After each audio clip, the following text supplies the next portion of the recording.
அஸ்ஸலாமு அலைக்கும் வரஹ்மத்துல்லாஹி வபரகாத்துஹு. அன்பார்ந்த கண்ணியமிக்க நல்லடியார்களே, எல்லாம் எப்படி இருக்கீங்க? அல்ஹம்துலில்லாஹ். நீங்கள் கொடுக்குற சப்போர்ட்டும், நீங்கள் கொடுக்குற லைக்ஸ்க்கும், நீங்கள் கொடுக்குற சப்ஸ்கிரைப்க்கும் எல்லாம் நான் துவா கேட்டுகிட்டே இருக்கேன். எல்லா பேரும் நான் பார்த்துட்ருக்கேன். ஃபோனில் வர பேர்லாம் நான் பார்த்துட்டு இருக்கேன். நான் அதெல்லாம் தனியாக ஒரு நாளைக்கு உங்களுக்கு நான் சொல்லுவேன். எல்லாருக்காகவும் நான் துவா கேட்பேன். எல்லா பேர் சொல்லி நான் துவா கேட்பேன். அல்ஹம்துலில்லாஹ். இன்னைக்கு ஸ்பெஷல் துவா ஃபார் 10th எக்ஸாம் எழுதுகிற எல்லா குழந்தைங்களுக்காகவும் நான் ஸ்பெஷல் துவா ஒன்று அனுப்பியிருக்கேன்.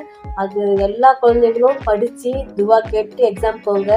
எந்த வித பதட்டமும் இல்லாமல் எக்ஸாம் போங்க. நமாஸ் படிச்சுக்கிட்டு அல்லாட்ட துவா கேட்டுட்டு இந்த எக்ஸாம் போயிட்டு உட்காந்து பொறுமையாக கொஸ்டின் பேப்பர் ஃபஸ்ட்டு பாருங்கள். பார்த்துட்டு உங்களுக்கு எது தெரியுதோ ஃபஸ்ட்டு அந்த கொஸ்டின்லாம் அட்டன் பண்ணிவிடுங்க. அதுக்கப்புறம் தெரியாத கொஸ்டின் நம்ம யோசித்து எழுதுனா தெரிஞ்சது ஃபஸ்ட்டு எழுதுங்க.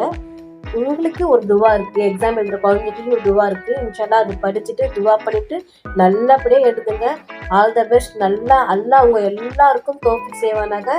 எல்லா குழந்தைங்களும் நல்ல மார்க் வாங்கணும்னு அல்லாஹ்ட்ட துவா கேளுங்க.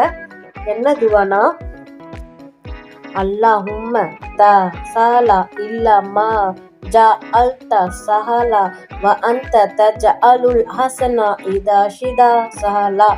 யா அல்லாஹ், நீங்கள் எளிதாக்குவதை தவிர வேறு எதுவும் எளிதானது அல்ல.